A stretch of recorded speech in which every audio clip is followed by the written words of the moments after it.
Hello guys, मैं कविता निगम अपने channel Shiv Shakti arts and blogs पर आप सबका स्वागत करती हूँ। ठंड थोड़ी सी बढ़ गई है और इसके पहले जो मेरा वीडियो आया था वो एकादशी के दिन आया था। एकादशी को मैंने कैसे सेलिब्रेट किया था उसके ऊपर था वीडियो। आज का ये वीडियो मैंने बहुत सारे टॉपिक्स के बारे में सोचा और मुझे लगा कि अब मुझे इस टॉपिक पर आ जाना चाहिए। तो जो हमारा व्यू है, जो हमारी नज़र है, जो हमारी दृष्टि है, वो ही हमारा दृष्टिकोण बनाती है। यही आज का जो हमारा टॉपिक है और हमारा दृष्टिकोण ही हमारी पर्सनैलिटी को बनाता है। ये एक बहुत सच्ची बात है और मैंने इसको इस दौरान अनुभव किया है, इसलिए मैं अपना अनुभव आपके साथ साझा कर रही हूँ और आई होप आपको सारी बातें बहुत अच्छे से समझ में भी आएंगी और सारी चीज़ें क्लियर होंगी। हम बहुत सारी चीज़ें जानते हैं, समझते हैं, फिर भी हम एक थॉट पैटर्न लेकर के उसी में घूमते रहते हैं। हमें उस थॉट पैटर्न को ब्रेक करना है। तो अब मैं आपको थोड़ा सा इसके बारे में बताना चाहती हूँ। तो चलिए अपने विषय पर आते हैं और स्टार्ट करते हैं। हमारा टॉपिक है विजन क्रिएट्स वर्जन, यानी जो हमारा विजन है वही हमें हमारा वर्जन है। हम जैसा देखेंगे वैसा ही हम अपना दृष्टिकोण बनाएंगे और उसी हिसाब से हमारा चरित्र बनता जाएगा। हम आखिर देख क्या रहे हैं? हम अपने ज्ञान के आधार पर, जो हमारा जहाँ तक ज्ञान सीमित है, हम उतना ही तो देख सकते हैं। इसीलिए कहा जाता है कि हमें अपने ज्ञान को बढ़ाना चाहिए। सारी चीज़ें ज्ञान से ही उत्पन्न होती हैं। जहाँ तक हमने सीखा है उसी के आधार पर ही हमारी सोच बनेगी, उसी के आधार पर हमारी दृष्टिकोण होगा। यानी हम अपनी दुनिया को जितना हमारा सत्य है उतना ही हम समझ पाएंगे और देख पाएंगे। इसीलिए हमें अपने ज्ञान को लगातार बढ़ाना है। ये जीवन की बहुत बड़ी ज़रूरत है। लेकिन हम तो ये सोच बैठे हैं कि हमें सारा ज्ञान हो चुका है, हम सारा सत्य जान चुके हैं। पर कोई भी ऐसा मनुष्य इस संसार में नहीं है जो सारा सत्य जान चुका है। इसलिए आप सत्य को जहाँ तक समझे हैं, जिस तरह से समझे हैं और जो आपके लिए सत्य है, क्या वो वास्तव में सत्य है? क्योंकि हर व्यक्ति का सत्य अलग है और उसको वास्तविकता से जुड़ना है। उसने जो सत्य माना है उससे नहीं।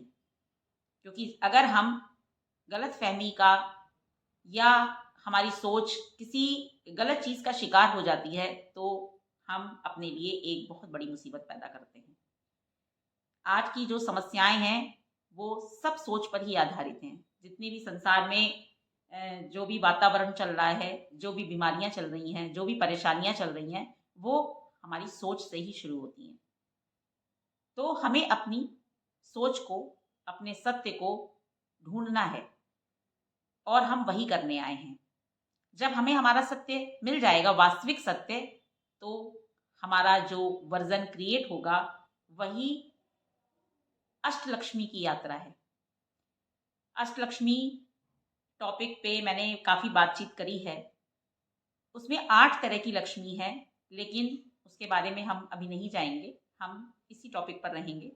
तो हमें सत्य को पहचानना है और उसके लिए हमें गुरु चाहिए। अगर आपको गुरु नहीं मिल रहा है, आप नहीं समझ पा रहे हैं किसको गुरु बनाना है, तो आप अपनी आत्मा को गुरु मानिए। क्योंकि आत्मा परमात्मा का अंश है, वो आपको कभी भटकने नहीं देगी। अपनी आत्मा को गुरु मान करके आप सत्य को जान सकते हैं।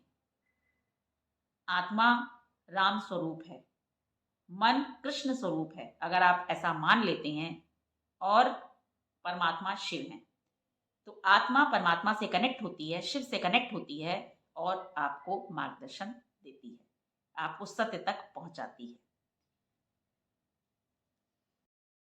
इस संसार में हम क्यों आए हैं, यहाँ हमें क्यों भेजा गया है, इस बात को समझना बहुत ज़रूरी है। हम सिर्फ कमाने, खाने, घर बसाने के लिए नहीं आए थे। हम आए तो कुछ और करने थे, लेकिन हम भटक गए और हम कुछ और करने लगे और यहीं से सारी चीज़ें गड़बड़ हो गई।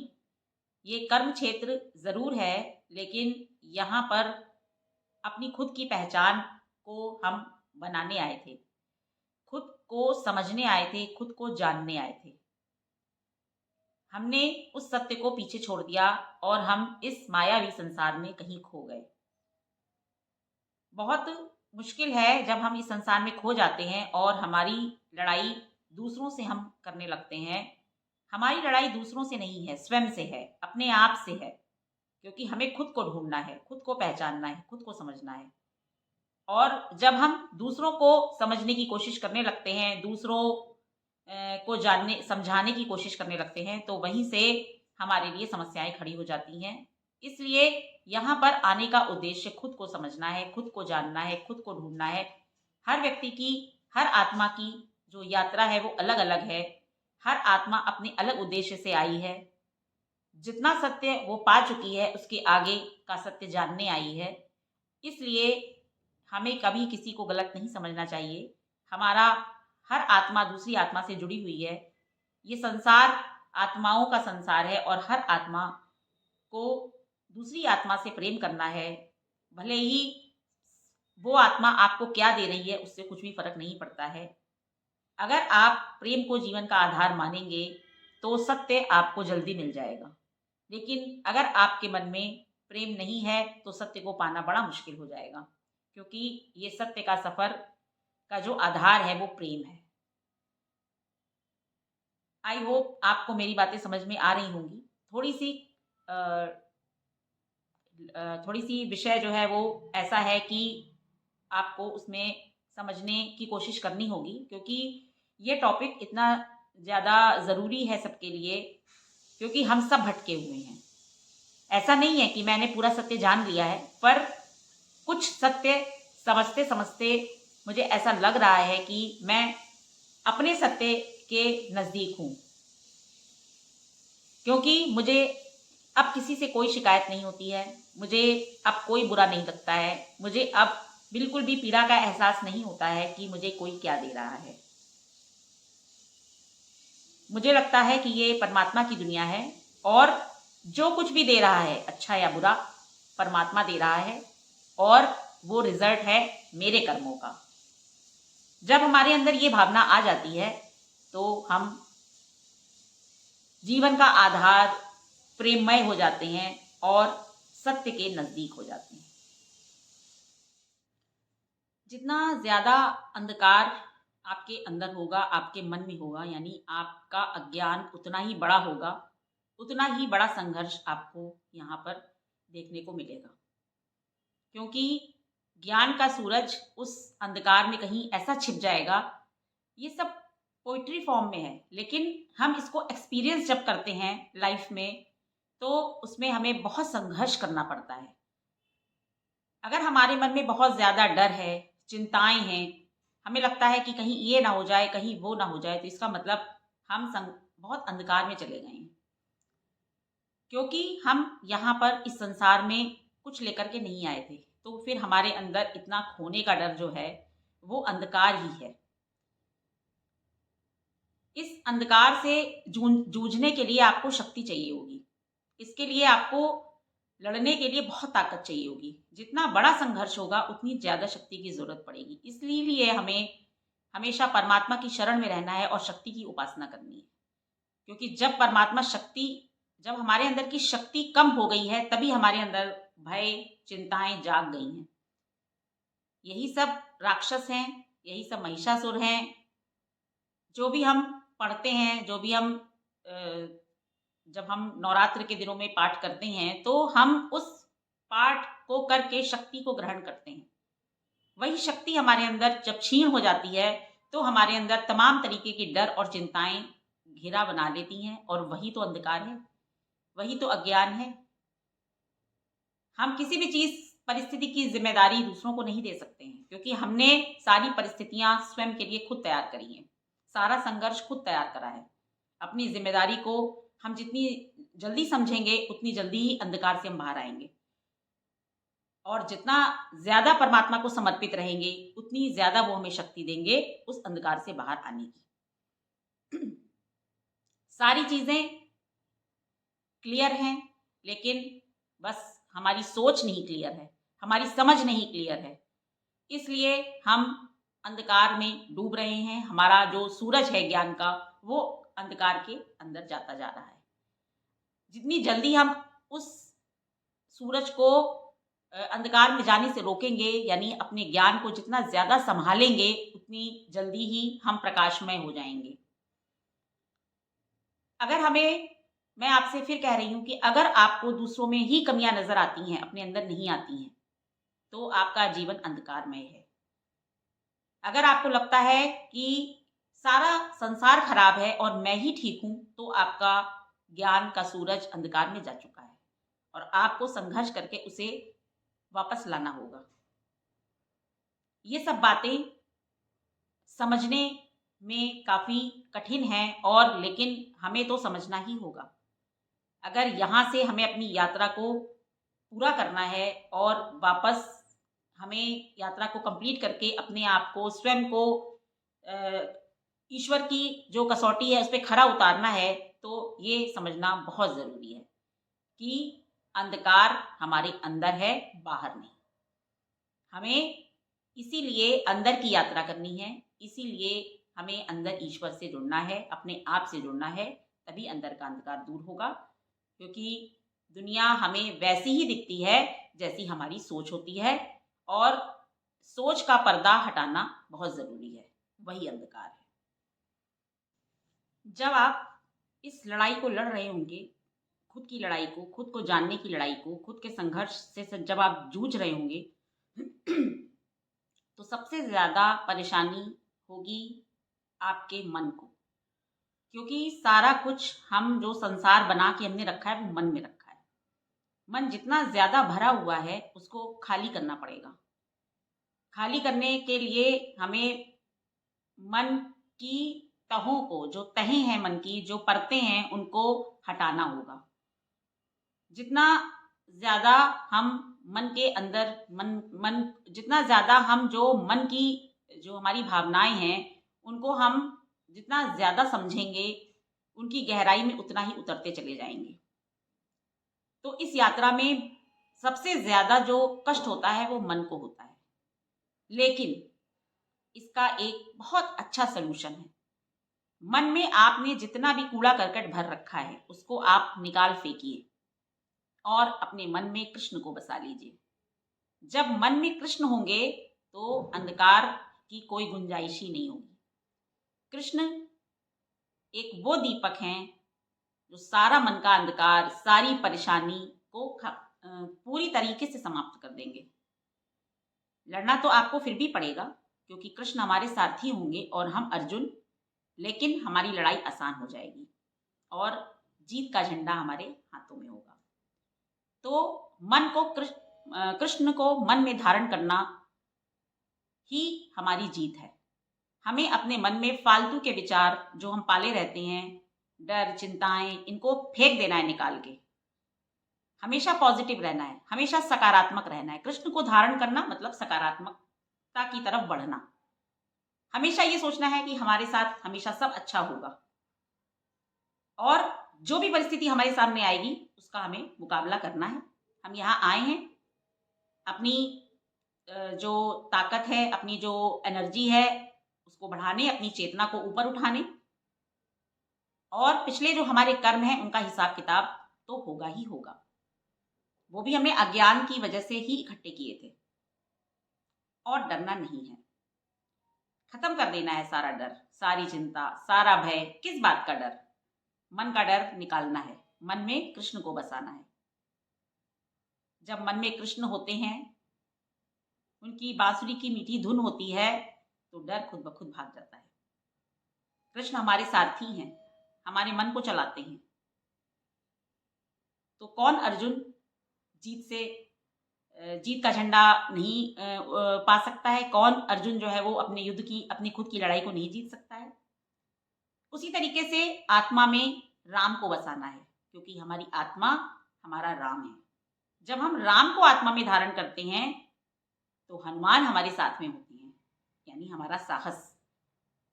और वो साहस कभी भी आत्मा को टूटने नहीं देता है। हमारे राम कभी भी हमें गिरने नहीं देते हैं, वो हमें हमेशा संभाल के रखते हैं। कैसी भी परिस्थिति जीवन में आएगी, राम संभाल लेंगे। मेरा राम ही करेंगे बेड़ा पार, उदासी मन काहे को करे। तो इस तरह से हमें खुद को बैलेंस करने के लिए अपनी आत्मा को राम और मन को कृष्ण मान करके उन्हें धारण करना होता है। अगर हम ऐसा करते हैं तो हमारे अंदर सकारात्मक भाव आते हैं। सकारात्मकता हमेशा जीवन में उन्नति देती है और हमें आगे बढ़ाती है और हमारी खुद की पहचान करने में हमें बहुत आसानी होती है। ये यात्रा अंधकार से प्रकाश की ओर है, अज्ञान से ज्ञान की ओर है। तो हमने मन में कृष्ण को और आत्मा में राम को धारण कर लिया है, लेकिन हमारी बुद्धि का हम क्या करें? उसमें जो हमने इतना बड़ा इच्छाओं का बवंडर पैदा किया है, जो हमने इतनी सारी कल्पनाएं कर रखी हैं जीवन को लेकर के कि हमें ये चाहिए, वो चाहिए, ये हमारा है, वो तुम्हारा है। हमारी बुद्धि ने इतना जो कूड़ा करकट भर रखा है हमारे अंदर, उसका हम क्या करें? वो सारे विघ्न, वो सारे कष्ट इस अंधकार में हमें बहुत परेशान करते हैं। उनको निकालने के लिए हमें अपनी बुद्धि में जो हमने इच्छा रूपी राहु को बैठा रखा है उसे हटाना होगा और हमारी बुद्धि में तब बैठेंगे गणेश जी। गणेश जी बैलेंस के देवता हैं। वो हमें बैलेंस करते हैं, वो हमें बुद्धि देते हैं, वो हमें ज्ञान देते हैं। जैसे जैसे गणपति हमारी बुद्धि को धारण करते जाएंगे, वैसे वैसे अंधकार से हम प्रकाश की तरफ बढ़ते जाएंगे। विघ्न समाप्त होते जाएंगे। बहुत इच्छाएं रखना मन में सही नहीं है, क्योंकि हमारे जीवन का जो उद्देश्य है, जो लक्ष्य है, वो अष्ट लक्ष्मी को प्राप्त करना है। हम लक्ष्य में भटक जा रहे हैं कि हमें क्या पाना है। हम सबके जीवन का लक्ष्य अष्ट लक्ष्मी की प्राप्ति है। जब हम पूरी तरह से अष्ट लक्ष्मीमय हो जाएंगे तो हम विष्णु को प्राप्त करेंगे और हमारी यहाँ की यात्रा कंप्लीट हो जाएगी। माया के संसार में मायावी चीजों में फंसने से हमारे अंदर का राहु बड़ा होता जाएगा और हम अष्टलक्ष्मी की यात्रा में पीछे होते जाएंगे। अष्टलक्ष्मी की यात्रा के बारे में मेरे पिछले वीडियोस आप देखेंगे तो आपको समझ में आएगा कि मैं बार बार अष्टलक्ष्मी का जिक्र क्यों कर रही हूँ। क्योंकि मेन हमें अष्टलक्ष्मी की ही यात्रा करनी है, अष्टलक्ष्मी को ही प्राप्त करना है। और जो हम प्राप्त करने के लिए इच्छाएं मन में पाल रहे हैं वो सब माया है, वो यही छूट जानी है। और हमें खाली हाथ हम आए थे और खाली हाथ ही हमें जाना है। हम खुद की तलाश करने आए थे लेकिन इस संसार में डूब गए। अब इस संसार से निकल के खुद को संभाल के हमें वापस ले जाना है अपने परमात्मा के पास। तो ये बहुत जरूरी है समझना कि हमारी यात्रा का उद्देश्य क्या है, लक्ष्य क्या है, हम क्या करने आए हैं और हम क्या कर रहे हैं। ये जो गहरी रात में हम सो गए हैं, हमारी आत्मा जो सो चुकी है, हम उसे जगाने आए हैं। हमारा मेन उद्देश्य अपनी आत्मा को जगाना है, क्योंकि एक छोटा सा सफर हम यहाँ तय करने आए थे, कुछ देखने सुनने, कुछ समझने, लेकिन हम तो यहीं पे रह गए, यहीं के हो गए। वापस जाने की हमारी ना तो कोई इच्छा है और ना ही हमें पता है कि अब वापसी का जो रास्ता है वो कहाँ से होगा। तो जब हम गणपति जी को धारण करते हैं तो हमारा जो दृष्टि और दृष्टिकोण है वो एकदम क्लियर हो जाती है। बहुत कठिन होता है ये सब। गणपति जी इतनी आसानी से किसी की बुद्धि में नहीं आते हैं, क्योंकि हमारे अंदर का जो लालच है वो समाप्त नहीं होता, हमारे अंदर के विघ्न दूर नहीं होते, हम अपने कर्मों को बड़ा करते जाते हैं। जब हम ये मान लेते हैं कि ये दुनिया में जितना भी कुछ हो रहा है ये हम कर रहे हैं, तो हमारे कर्म इकट्ठे होते जाते हैं। लेकिन जहां से हम परमात्मा को ही सब कुछ मान लेते हैं, हम सोचते हैं कि वो ही कर रहा है, हम निमित्त मात्र हैं, माध्यम हैं, वहीं से हमारे कर्म समाप्त होने लगते हैं। सारे कर्म बंधनों से जब हम मुक्त हो जाएंगे तो ही परमात्मा के धाम जाएंगे। तो सबसे पहले हमें परमात्मा को ही सब कुछ मानना है, अपने आप को पूरे विश्वास के साथ, पूरी इच्छा के साथ परमात्मा में समर्पित कर देना है। जो इतनी गहरी जो विघ्न हमने अपने चारों तरफ इकट्ठे किए हैं उन्हें वही काट पाएंगे। उन पर सब छोड़ दो, उन्हें उन पे छोड़ना ही छोड़ना है। क्योंकि जैसे जैसे हम अपने आप को, अपनी चीज़ों को उनके ऊपर छोड़ते जाएंगे, वैसे वैसे वो हमें संभाल लेंगे। और जैसे हम सोचेंगे कि सारा चीज़ें हम कर लेंगे, वहीं से प्रॉब्लम बहुत हो जाएगी। क्योंकि हम कुछ नहीं संभाल पाएंगे, हम तो सिर्फ परेशानियां खड़ी करेंगे, क्योंकि हम कुछ है ही नहीं। मैं और मेरा, इन दोनों को समाप्त जिस दिन हम कर देंगे, उस दिन हमारी बहुत बड़ी समस्या खत्म हो जाएगी। क्योंकि ये महिषासुर है जो खाने के लिए बैठा है हमको। मैं बहुत कुछ हूं, मैं सब कुछ कर रही हूं, ये मेरा है, ये मेरा पति है, ये मेरे बच्चे हैं, ये मेरा घर है, बस इतनी ही मेरी दुनिया है। और बाकी भगवान जाने। ये सब प्रॉब्लम है। क्योंकि ना मैं कुछ हूं, ना मेरा कुछ है, ना लेकर के कुछ आए थे, ना लेकर के कुछ जाना है। ये पूरी दुनिया अपनी है, सबसे प्रेम करना है, सबको प्रेम देना है।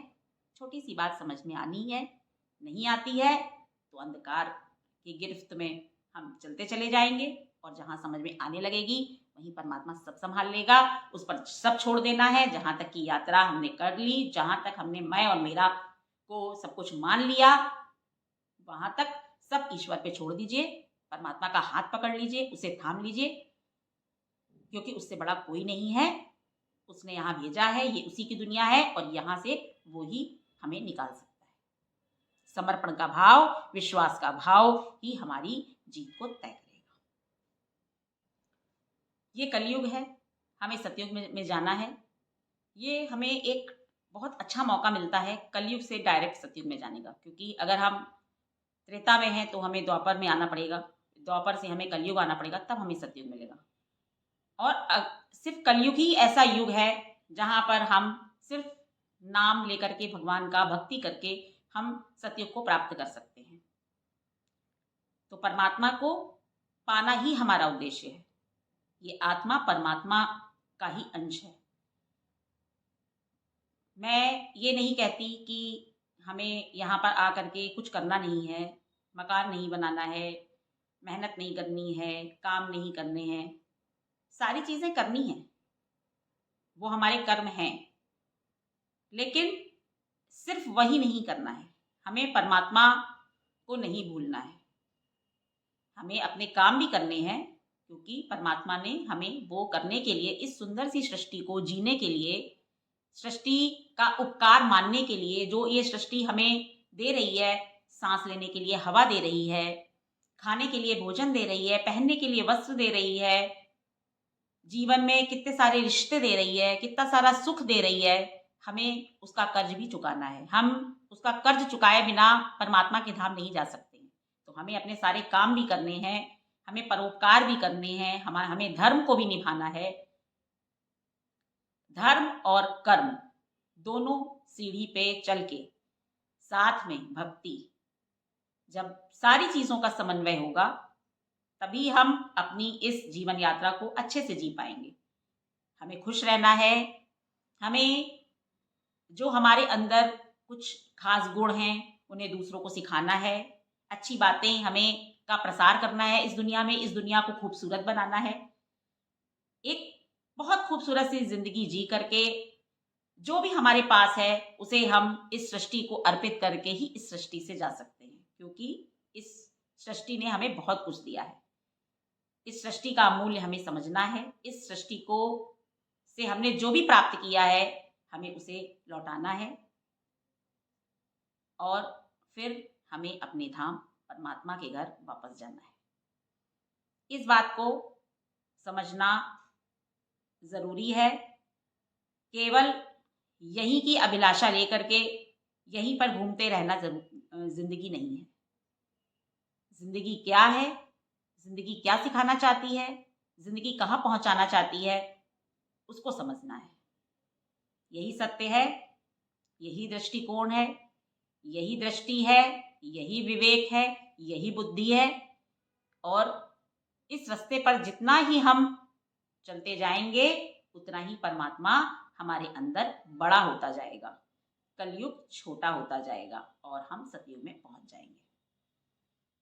जब हमारी इस यात्रा में हम चल रहे हैं, आत्मा की ये यात्रा चल रही है, तो आप विश्वास नहीं करेंगे, जब आपके जीवन में संघर्ष आएंगे तो बहुत सारे रिश्ते खुद ब खुद आपसे दूर हो जाएंगे। इसमें उनकी भी गलती नहीं है, क्योंकि जब संघर्ष आता है तो हमारे चारों तरफ एक ऐसा घेरा बन जाता है कि हम खुद ही बहुत कंफ्यूज हो जाते हैं, बहुत परेशान हो जाते हैं। हमें समझ में नहीं आता कि ये संघर्ष हमें क्या देने आया है, क्यों आया है हमारे जीवन में। हम तो सब अच्छा ही चाहते हैं, हम चाहते ही नहीं है कि हमारे जीवन में संघर्ष आए, कष्ट आए, दुख आए, चुनौतियां आए। लेकिन यकीन मानिए, वो चुनौतियां आपको गिराने नहीं आती हैं, आपको उठाने आती हैं। वो चुनौतियां आपको कुछ बनाने आती हैं, आपके अंदर एक विश्वास को जगाने आती हैं जो कहीं छोटा हो गया है, आपको परमात्मा से मिलाने आती हैं। क्योंकि अगर खुशियां ही रहेंगी, सब कुछ अच्छा रहेगा, तो आप कभी भी परमात्मा के नजदीक क्यों जाएंगे? आप तो यहीं घूमते रहेंगे, इन्हीं को खुशियां मान करके जीते रहेंगे। लेकिन असली खुशी इस संसार में नहीं है। इस संसार को खुशी से जीना है, लेकिन सिर्फ यही नहीं रह जाना है, यही नहीं भटकना है। जो भी हम कर रहे हैं उसे खुशी से करते जाना है। हम ये नहीं कहते कि यहाँ पर हम सारी चीज़ों को मतलब यहाँ पर हम जब जो आए हैं तो यहाँ पर भी हम खुशियाँ देने और खुशियाँ लेने ही आए हैं। लेकिन मात्र इस संसार को अपनी खुशी नहीं बनाना है। तो जब हमारा संघर्ष का वक्त आता है तो उस समय हमारा साथ सबसे ज्यादा परमात्मा देता है, क्योंकि उसको पता है कि उसके बच्चे को क्या जरूरत है, वो कैसे इस संघर्ष से बाहर आ सकता है। तो परमात्मा का हाथ पकड़ लीजिए और इस सफर को चलते जाइए, क्योंकि उसके बिना ये सफर पूरा कर पाना नामुमकिन है। यही है आत्मा की खोज, यही है अष्टलक्ष्मी की यात्रा, और यही है हमारा दृष्टिकोण, हमारी दृष्टि, और यही जो हमारा विजन है वो हमारा वर्जन बनाता है। तो यहाँ पर इस चीज के साथ मैं इस टॉपिक को यहीं पर क्लोज करती हूँ। बहुत अच्छे से नेक्स्ट विषय पर हम बात करेंगे।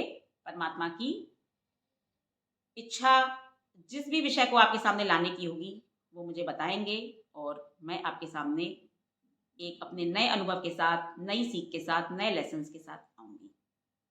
तो फिर मिलते हैं एक अच्छे से नए वीडियो के साथ। धन्यवाद।